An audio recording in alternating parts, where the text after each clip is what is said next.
славяне поздравляют всех наших жителей и всех казахстанцев с замечательным днем единства народа Казахстана.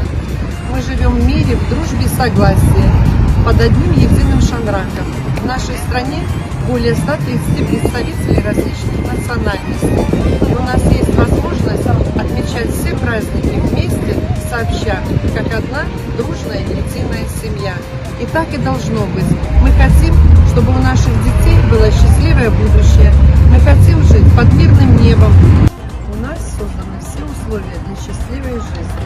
На 31-й сессии Ассамблеи народа Казахстана, которая была посвящена теме «Единство народа. Основа обновленного государства», наш президент призвал всех членов Ассамблеи проводить определенную работу в этом направлении. И основная задача уделяется будущему поколению, потому что от нашей молодежи зависит наше будущее.